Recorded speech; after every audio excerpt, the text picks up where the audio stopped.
It's time to get it, and you know how we get it. Americano, the podcast about all things business and personal growth with your host, Eric Vonheim.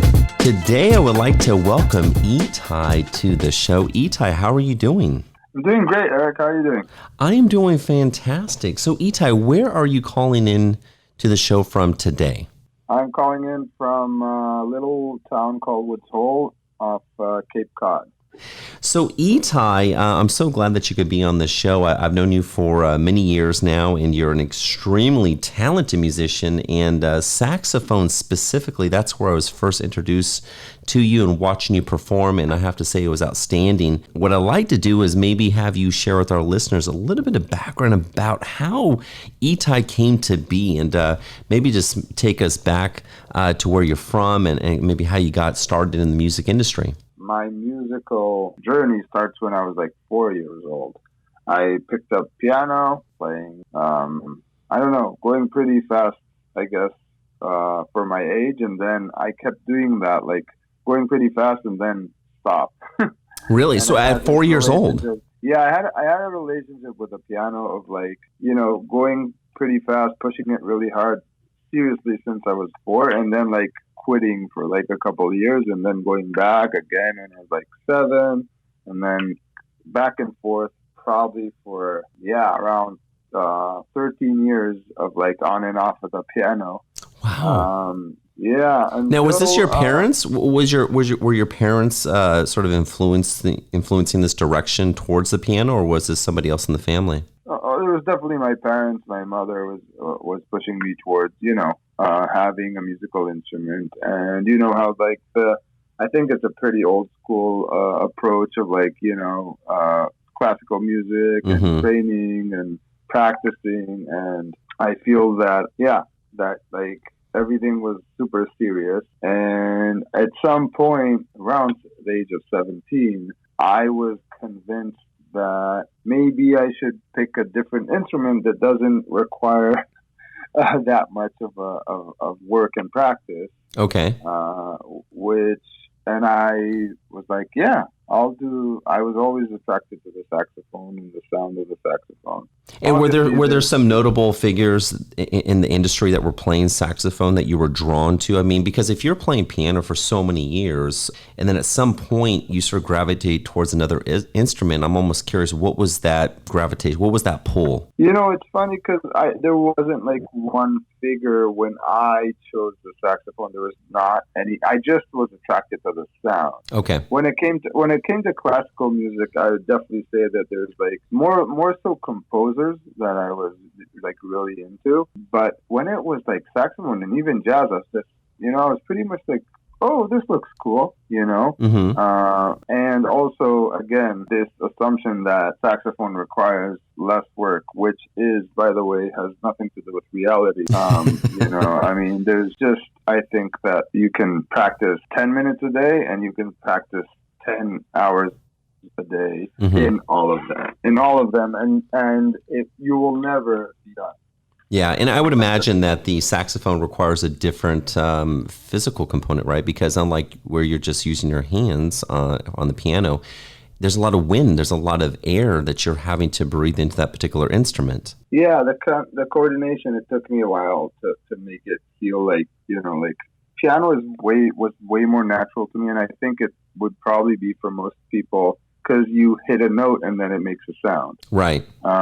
Saxophone is like you need to do two things: hit a note and blow air into it. So it's like it takes a minute to kind of like figure out that coordination. Yeah. No. I have a question for you. Did you ever get dizzy? Because I look at that instrument and think if I tried to do that, I might just pass out.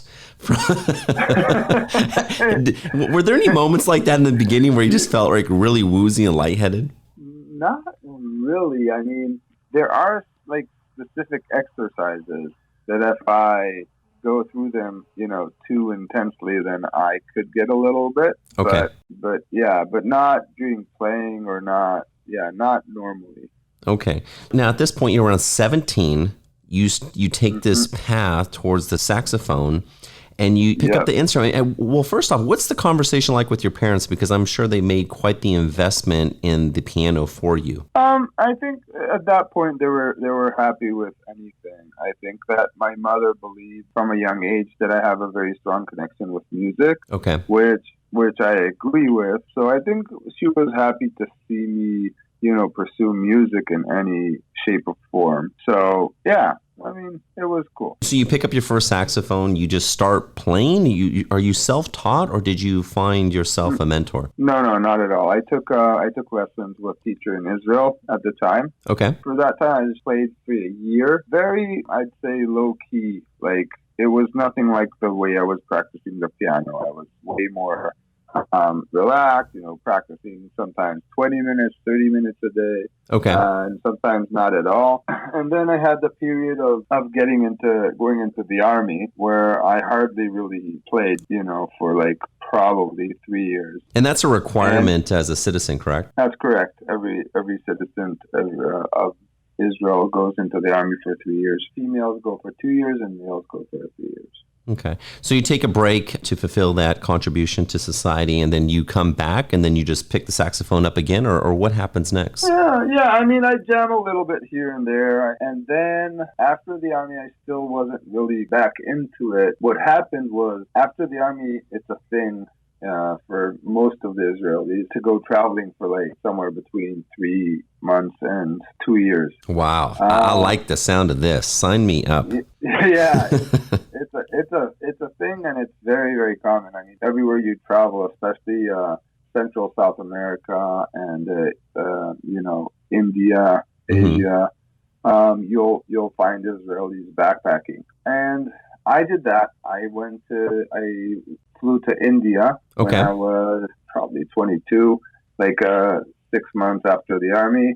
And I was like, yeah, I'm just going to fly. I didn't bring the saxophone with me, planning on spending a few months out there. It was after probably a week or two very clear to me that there's no chance of me surviving this trip without a musical instrument. Okay. And it was like no chance of me not playing, around the fire and jamming and all those things. So I got to this shop in Mumbai. There's a bunch of like terrible saxophones like before that I saw, and there was like no chance of buying those. That were just available for sale in the city? There was a bunch available for sale everywhere, but there's like a very, very, like you can't even play them. Okay. But then I found something made in China kind of thing in one of the shops, and it played pretty well for that price and for travel. Yeah, and then I just started playing again. A lot of just jams. And this was in India at the time? You were in India still? Yeah, this is in India. This is where I think that something happened, like between me and music. That was like after that, I don't think there was any scenario in my mind of me not playing music. Wow, so you developed a deep connection to music while you were in India. Yeah, I mean, there was always the connection, but I think in India something clicked to me and was like, yeah, like there's no way of me not playing music. Do you find that maybe in some of the jams that you participated in, that there was a sort of a connection to the music and the people and the type of music they were producing with those instruments that was sort of unique to India in comparison to elsewhere? A lot of my jam sessions were like two other guys, that one was like playing guitar and one was playing a tarbuka, which is actually a Middle Eastern instrument. But that guy was Indian. And we weren't playing Indian music at all, but I would say definitely the strongest connection I had was like actually to the Middle Eastern music. Like we were jamming a lot of like Middle Eastern tunes and, like Arabic and Israeli, like Jewish type music. And I think that resonated with me. Yeah, and from following you online, I get the sense that, every time you travel, because it's very clear to me you travel quite a bit as a musician, and you play with these jams and other musicians and crowds, and you probably get a lot of inspiration and energy from those different types of environments, and because of that, it probably makes you just more well-rounded as a musician. Yeah, I mean, definitely every place or every situation or culture I get a chance to blend into and play music and kind of observe, like, their music, it just goes back with me. And then it's really amazing because, like, playing music in Israel, sometimes, I'll bring stuff that I heard in this festival in Costa Rica, and it will be amazing for them. And then I'll play in Panama and I'll bring, like, Middle Eastern, and they never heard that stuff before. So it's, like, very interesting. Yeah, and you're connecting cultures just through that music. Definitely. It's one of my favorite parts, is, like, bringing things that, like, theoretically don't belong, but it works, and making it work, I love that, and I certainly appreciate and respect the fact that you're heavily focused on connecting people around the world through your music. I think that's fantastic. So you're in India, you pursue this saxophone journey that really follows you throughout the rest of your life. So after leaving India, where did you go next? Did you go back to Israel? Did you make your way to the States? What happens next for ITAI? After India, I go back to Israel, and I'm like, I think it's time for music school. And then I went to Rimon School of Music. It's basically a school for jazz. Okay. At that point, with basically zero or very close to zero jazz playing, like, I'd say at that point, all my saxophone experience is just jamming with different situations, different people. Are these paid gigs? Are you getting paid for some of these things, or at this point, is it still a hobby? Not at that point. Yeah. I can't remember up to that point me getting paid for gigs. Your soul is being fed, though. Definitely. I mean, yeah, the India thing was incredible. I mean, still up today, there's, like, memories of, you feel at some point that the only thing that's happening. I remember, like, the first time I played in front of people was actually in India. Wow. And I was playing on this lake, and, I just closed my eyes and I started playing, and I was done, and then I heard, like, people clapping, and I was like, wow. And I kind of, like, woke up and there are people here. You were in a trance then, so you had just, like, transported yourself somewhere with the music. Yeah, and I definitely have one or two very strong other memories from India that have that type of experience where there's really nothing besides music, and you kind of don't even know where you are, but just it's happening. Yeah, and what's special is I would imagine while you're having that your own sort of journey and experience in that moment, others listening to you are having something similar that they too will remember for the rest of their life. Yeah, the impact is one of the things you have to kind of, like, accept and just learn to live with. Is you never know what the impact is. Like, people stop me and say, listen, like, this, changed my life, or listen, like, this, I was in this place, and after you played, I was there, and, like, sometimes, people come in tears, and, like, you never know what the impact is, and how strong of a stamp you leave with someone. And it could, it sometimes it resonates the same way, but also sometimes you can have a totally different experience. You could be like, oh my God, this gig sucked, and I just, like, didn't, I wasn't feeling it, and it's like this thing didn't work and the sound was awful, blah blah blah, and then people will stop you and be like, oh my God, that's the most amazing thing. Or even sometimes a year later, somebody will come and you remember that time that we were, music is so powerful. It's one of those things I talk with a lot of people about in terms of their state of mind, right?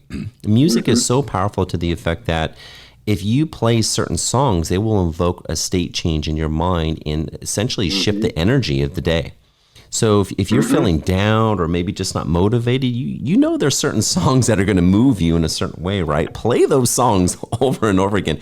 Get yourself back into that state change. Mm-hmm. Yeah. And yeah, it's just, like, impossible to kind of predict, what Mm-hmm. the effect will be, and we're all, but there are definitely sounds that from experience, different sounds kind of like, cause different people different things. I mean, obviously there's music that's easier to dance to, and there's music that's easier to fall asleep to. Right. And a lot of the things that we've been doing lately, also with my events in LA, is having sound healing sessions and different experience of sounds that kind of like, go deeper into, conscious journeys. Yeah, absolutely. And I want to get to that. But before we do, maybe you can give our listeners sort of an overview. So of at what point, you leave India, you go back to Israel, you finish school, you have this sort of formal education around music, and you have a clear path, which is pursuing music around the saxophone. At what point do you then start becoming sort of an entrepreneurial, around music? At what point do you sort of take that step? Well, a side note to all, like a parallel line that's moving with me during all these years is I've always been some sort of event organizer or promoter. Okay. And this is from the age of 14. Like when I was 14, we were like organizing bus rides for like kids my age to come and have parties. Like we used to like throw like 300, 800 people parties. It peaked probably around 2008 or something. Like my birthday party had like 4,000 people. Oh my! You know how to throw a party, ITAI. Well, some people say so, but the point is that my entrepreneurship.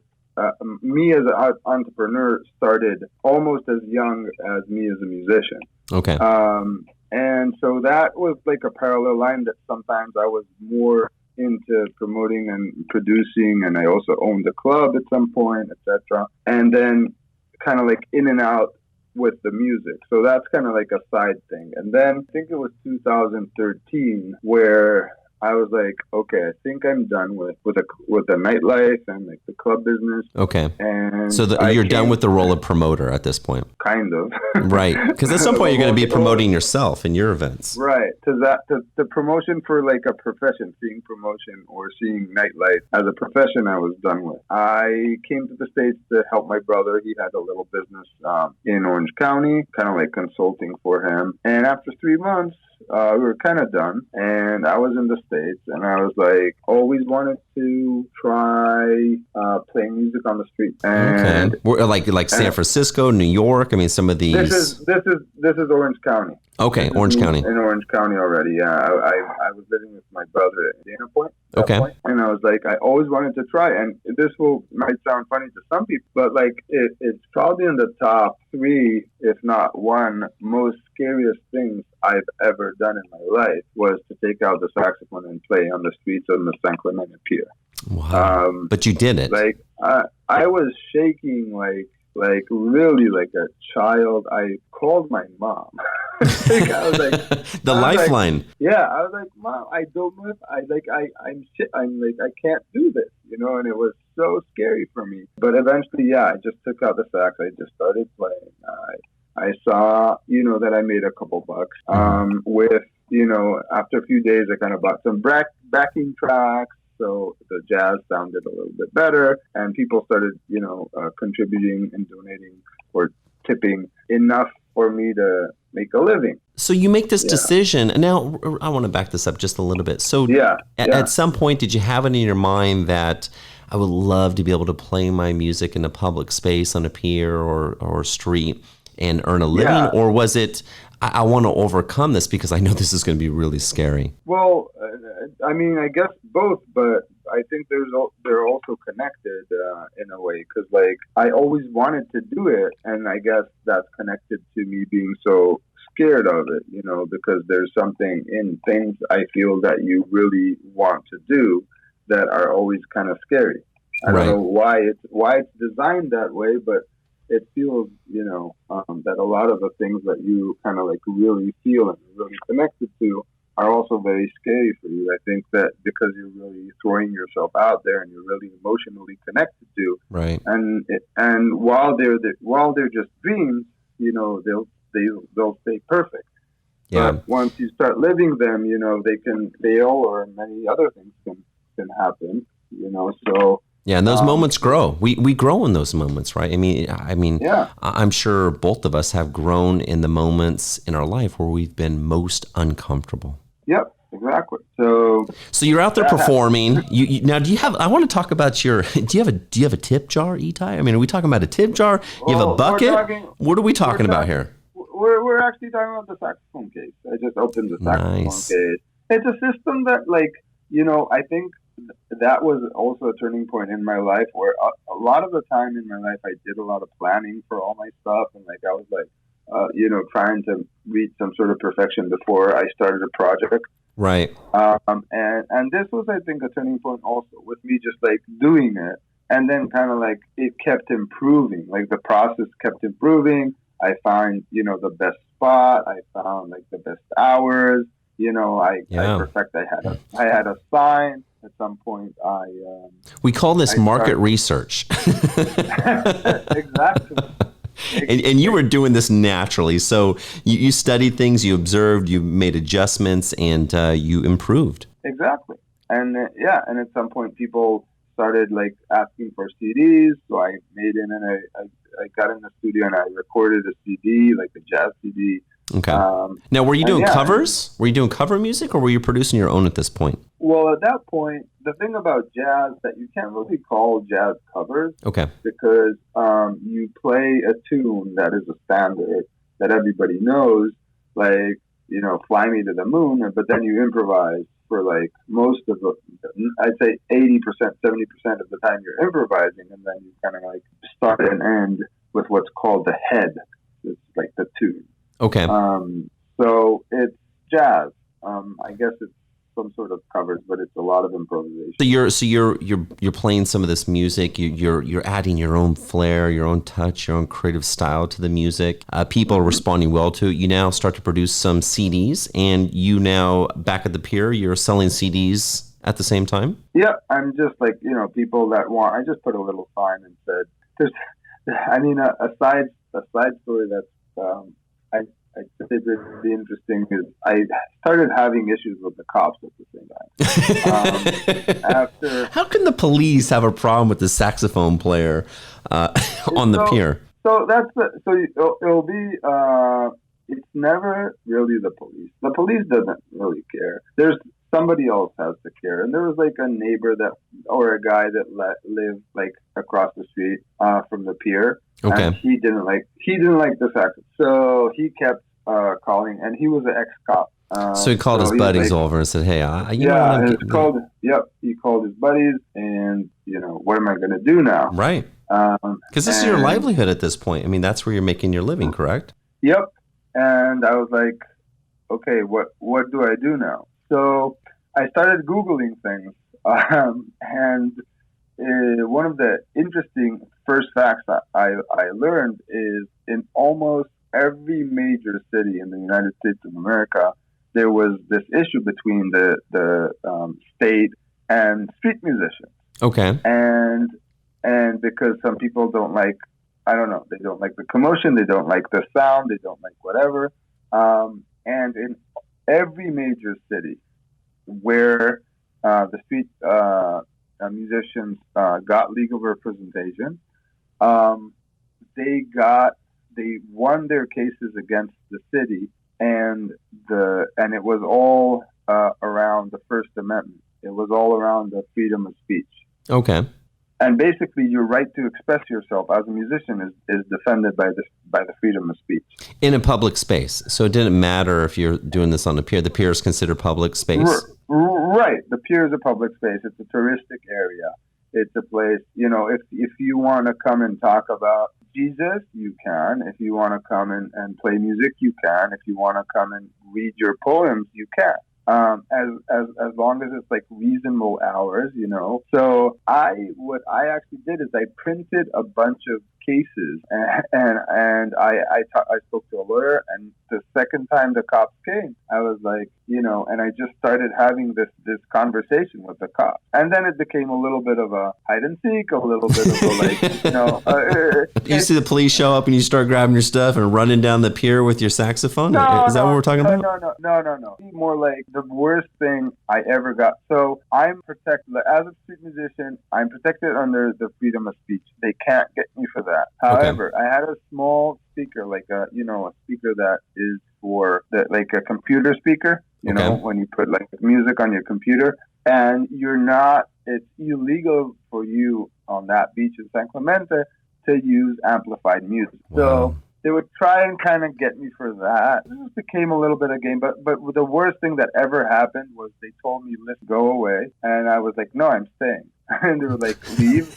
and I was like, no. And then they ended up fine of like $100 for the speaker. That's kind of like the worst thing that ever happened in that whole scenario. Now, at some point you leave the pier, right? And I'd imagine you left on your own, at your own decision to pursue bigger things? Well, what slowly happened is at the same time that I'm playing there is like I started getting people approach me for like whatever, private parties, some gigs. You're getting people approach you for gigs. Started getting gigs in restaurants and whatnot. And then at the same time, I'm also like always out there, always jamming with people. I started jamming there's this reggae night on Sunday. I think we even met there one time. Yeah, Mozambique. In Mozambique. And there was one night Pato Banton was playing there, which is an international like reggae performer, like an Emmy nominee, big deal guy. And I had no idea who he was or what was going on. But when he was playing there, I was like, I saw his sax guy,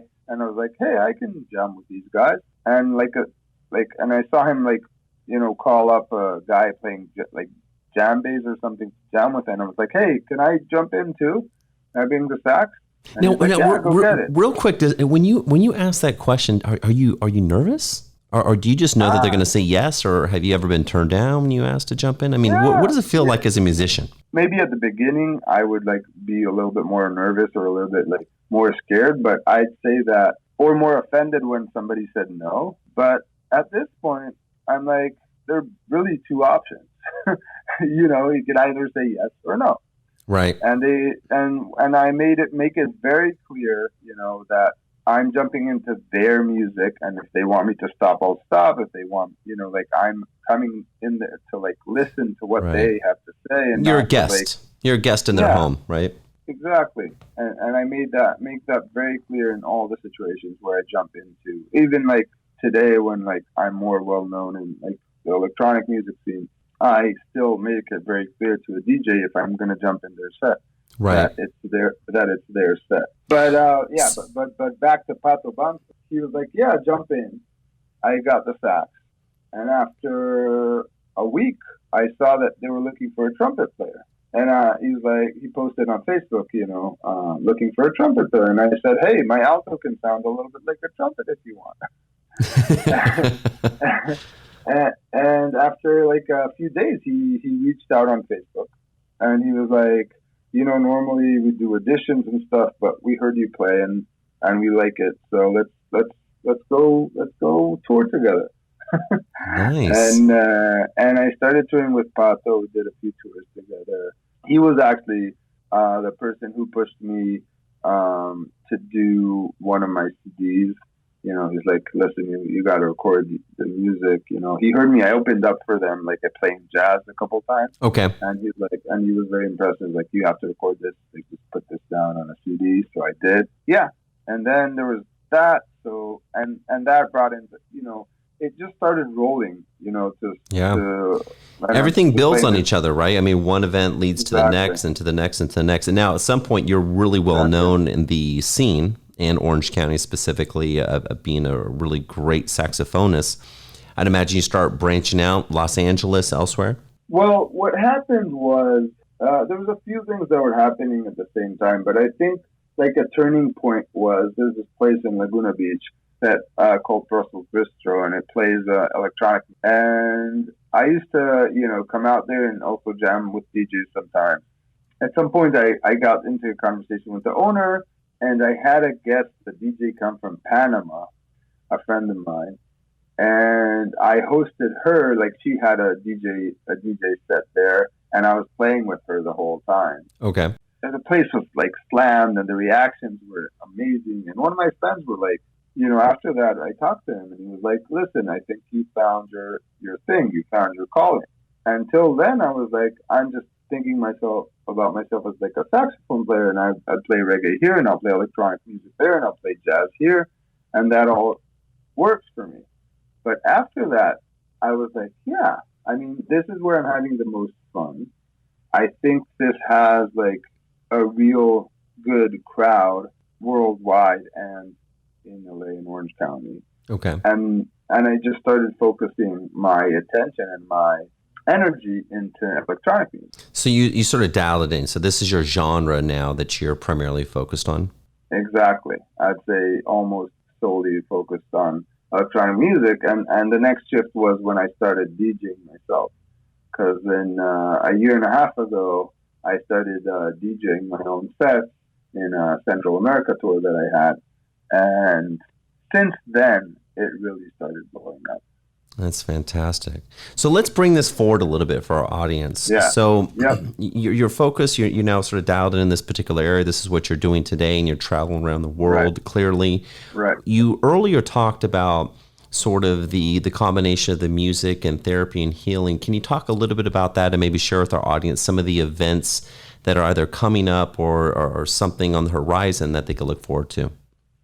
Yeah, so I think this also connects to many things. It kind of brings everything that I do together. I started an event series or gatherings that we named ITAI and Friends. I thought of it as a platform to just bring, a bunch of different people that I've collaborated with or I consider my friends in the music world, and bring them together to create something, to create an intimate experience. There's a lot of huge events out there. Okay. And we felt like there's like this need in our people in the scene in LA to just have like something that's more of a community where people can actually see each other, where people can actually interact. We started this series called ITAI and Friends. It's almost a year now. It started in December. Oh, congratulations. Thank you. Now, this is a collective of artists, essentially, ITAI, people like yourself? Yeah, it's basically, a community of people, artists, musicians. We have people in the healing arts. We have, different, but it's all kind of the thing that brings everybody together is definitely the sound and the music. Okay. And I would say that, there are a few things that we do that are like very, like, kind of like give this, community feeling and also conscious feeling to what we're doing. And definitely, sound bath or sound bath meditation is how we start all of our events, and it's definitely something very, very, very powerful that I've been exposed to in the past. I'd say a year, maybe a little bit maybe a bit longer. And if to people who don't know, it's just using the vibrations, because we're all basically vibrating all the time. Everything's vibrating. It's using the vibrations of the sound to like get your mind into like a state of deep meditation. Wow. And we do different things. The first time we had, somebody work with like electronic sounds infused with like Persian instruments and like sitar and oud and like all those kind of things. Okay. Second time we had somebody play cello and sing. All those things, kind of like that was like very intense experience. Some interesting combinations. Yeah, and this time we don't talk. We don't. So one of the other things is we don't promote like the lineup. We don't like really tell people what's going to happen. Okay, that's great. Like, it's a surprise for them.